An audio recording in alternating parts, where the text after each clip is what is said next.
Had a couple of requests to do a hammer replacement on the Beretta, the single action guns with the frame mounted safeties.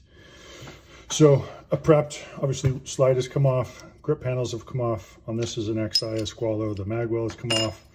If you can't get to that point without a video, this is not the job for you. Find a gunsmith. I'm gonna also swap in a double action trigger and show you the difference real quick. This is a prototype, 3D printed prototype of our upcoming 2 Patriots trigger. This currently has the single action 2 Patriots trigger in it, so we're gonna swap those out just to show you. So there's a couple of specific tools you need before you get started. Reinstalling makes this excellent sleeved punch set.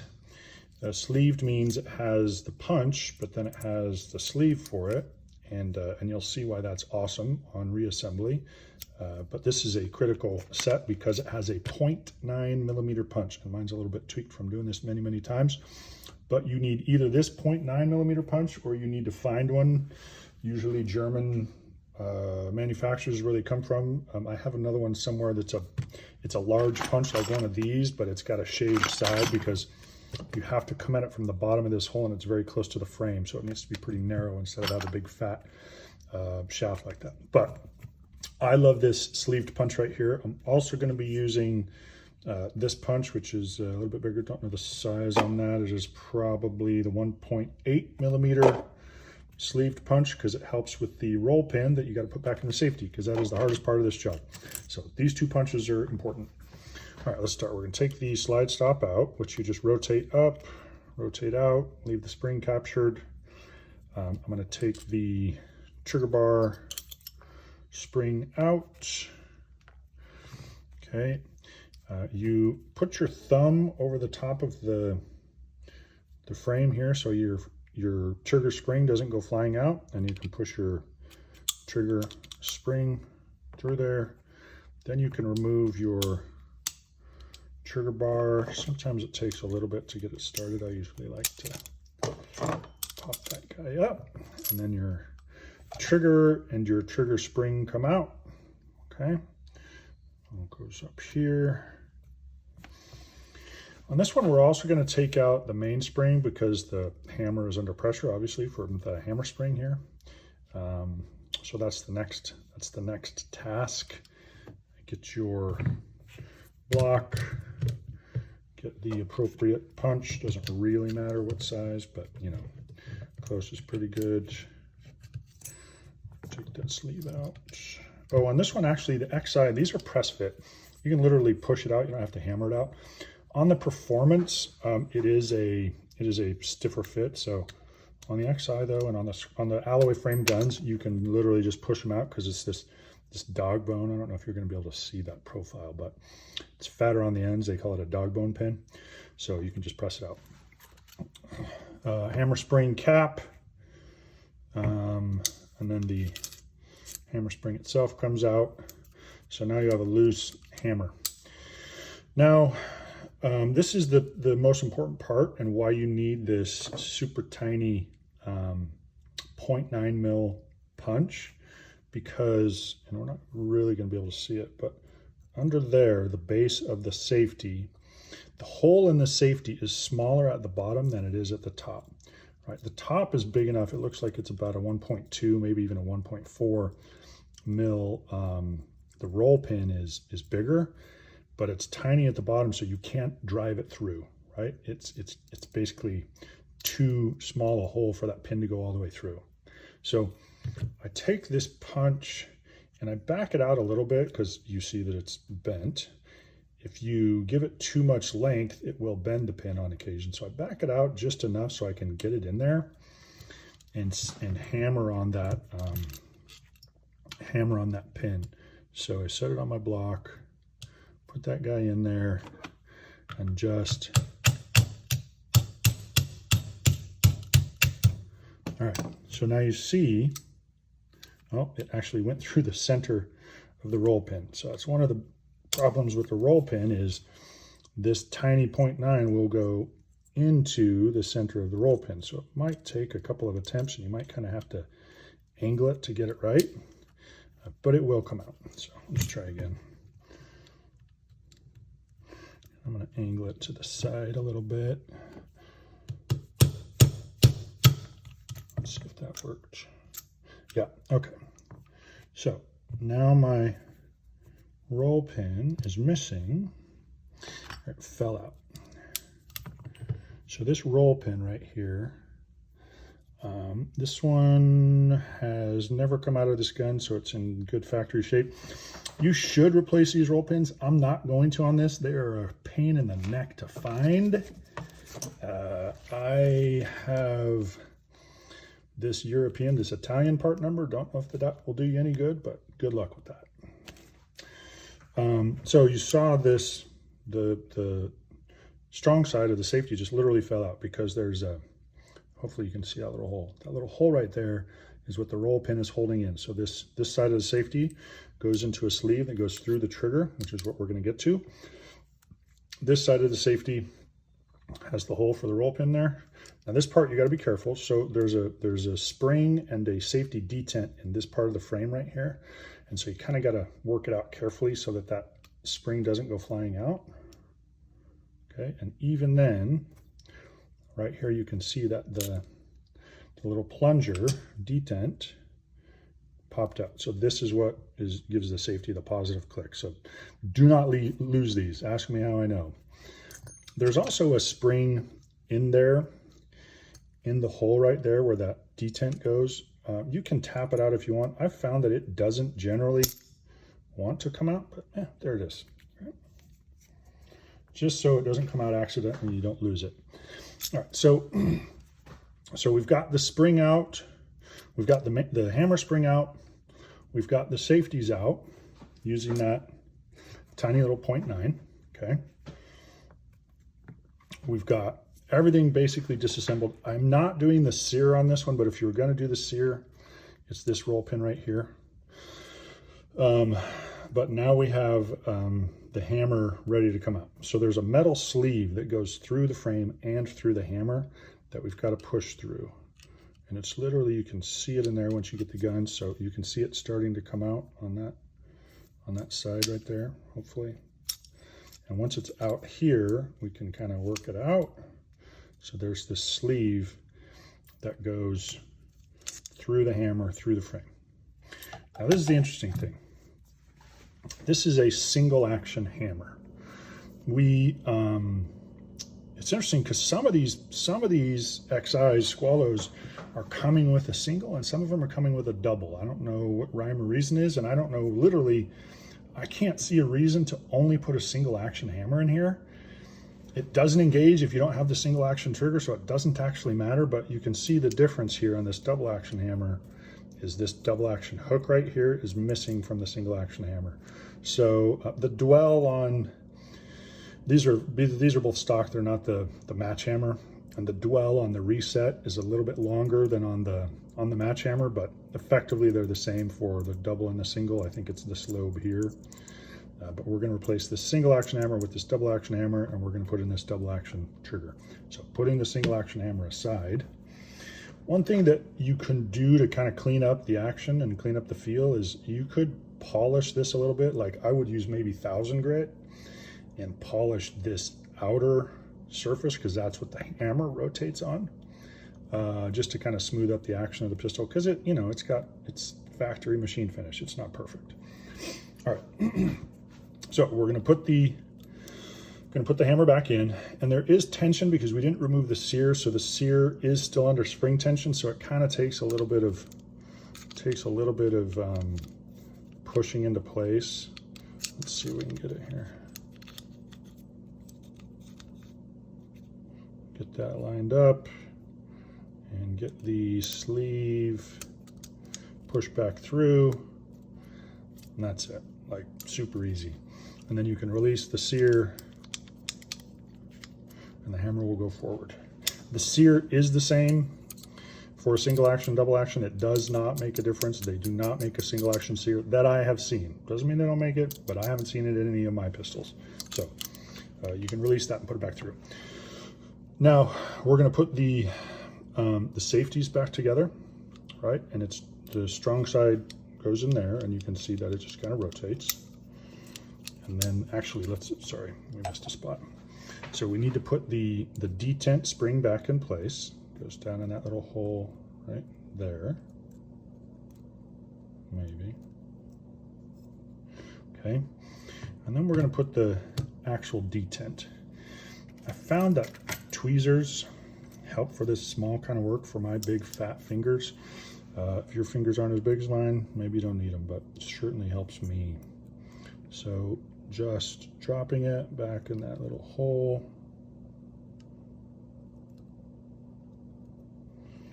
And kind of shake it back into place. And then you can test, right? Oh, look at that. Sucker went shooting off. It landed right back on me. That's what I'm talking about. These guys go where you do not want them to go. So we're gonna put that guy back in. Let it settle in the hole, hopefully. Son of a gun.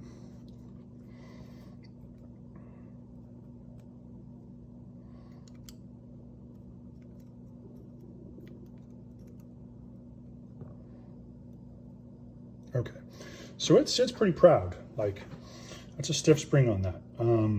So be careful of that guy. All right, now we're going to, and you can do this two ways. You can put this side on first. In fact, let's do that. I'm sorry, you have to put this side on first because you have to kind of capture that spring. So there's the safety and the safety off kind of detents for this safety that you have to match them up and push down with this weak side safety. So you're gonna put this leg in the hole, and then you're gonna find that flat spot, and you're gonna push until it gets matched up, and it takes some work. So we can do this without tweezers. Nope.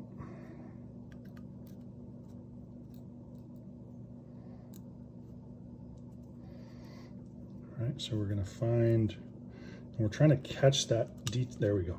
So we push that detent down in. Now you wanna hold this because it'll come flying off and you lose parts again. And then on the other side, you just feed this guy right through, and you can see that they're not captured. This side turns, and don't do this loose, like keep that spring captured, but they are not connected. What connects them is that roll pin. And here's where the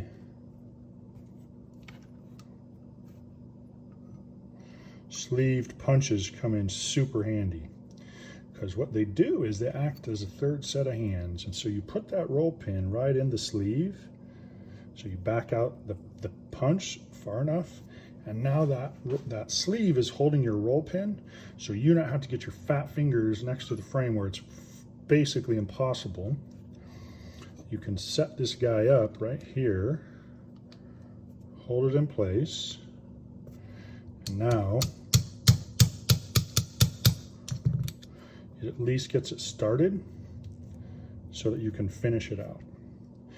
And frankly, you can more than get it started. You can get that guy, back that off a little bit.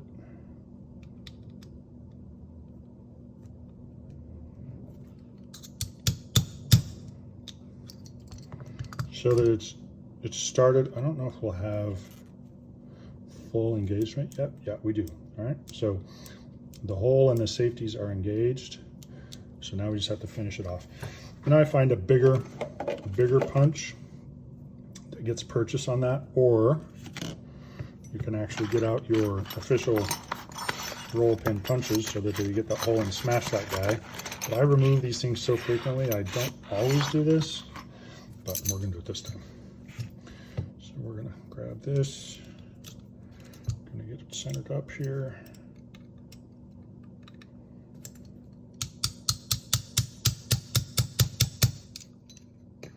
And this is why the small side of this hole is small, so that you don't push through, and frankly, so that it doesn't fall out, I guess. All right, we're close. So now we're at the point where there's a channel on the safety, right here where the slide rides, and the pin is still sitting proud, so you have to get a smaller punch down in there to finish this guy out. So we're just gonna put that smaller punch on there.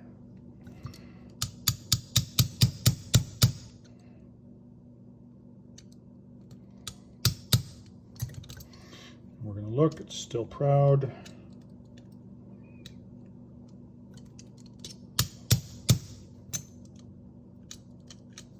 All right, now we can see maybe that it's all the way in, it's not proud in that channel anymore. You're good to go. So that is the trick to installing the safety. We'll reassemble the rest of it just so you have the rest of this reassembly video, but that's the hard part, right? All right, so next is,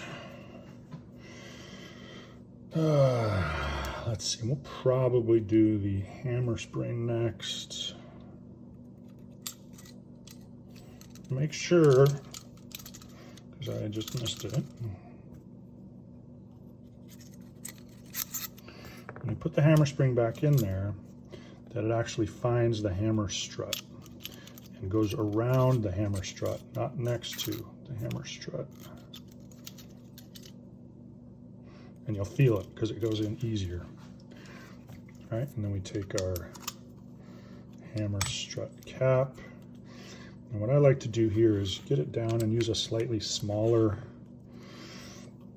version of the pin. It's kind of hard to get these lined up sometimes with that, with all the tension there.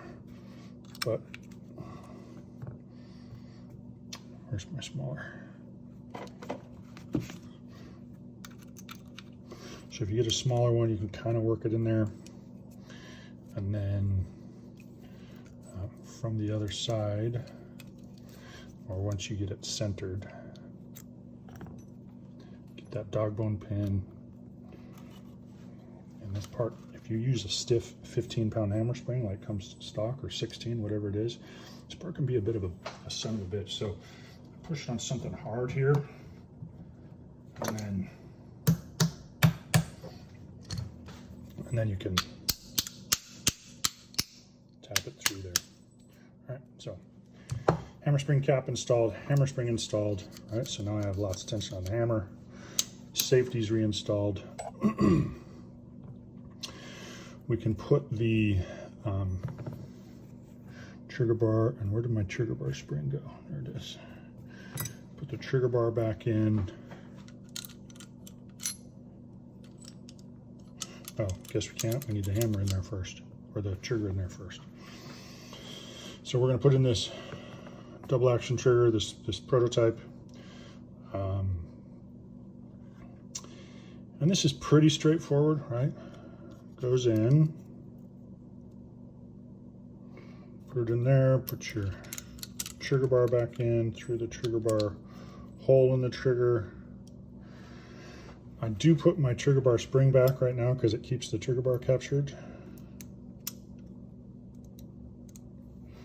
Okay. And now what we do is we're going to put our oh shoot, I have a tool. Where's my tool? I have a special tool that I make that makes putting the spring back in super easy, but we'll do it without this time. So the hard part here is getting this spring compressed way down in there. So what I do is I take the trigger pin and I get it started on the side that it's coming from, and you kind of want to line up the hole before you do it as much as you can.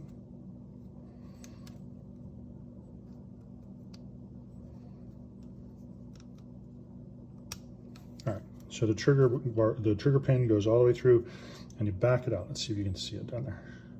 So you see that it's going through there. So you back it out so it's just capturing that side of the trigger. I'm sticking it, and I put my finger on it. I push the trigger all the way forward so that there's as much space as I can to get that spring in. And I just use a little bit bigger punch. And again, some people do this in a plastic bag. Like, your trigger spring can go freaking flying, so be careful on this. So I push that trigger spring in, and I push the trigger pin through, hopefully. So if it's not coming.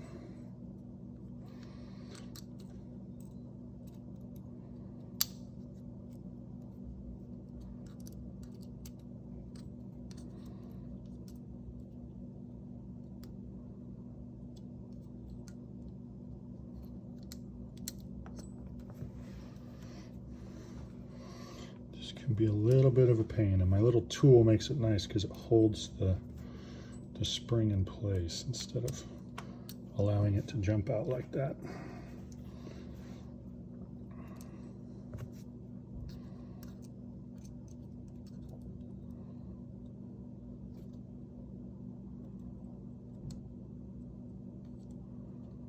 Come on, there we go. All right, so you get it in place where you can push the trigger pin all the way through. So now we have a working double action hammer there, see? We've changed double action hammer out, we've put a double action trigger in. Now we can put the rest of it back together. So your slide stop with its little spring, hold it in place, put the dog leg in, rotate it up and over, and this is basically done. We're not going to put the grips back on, but we can put the slide back on. I'll show you.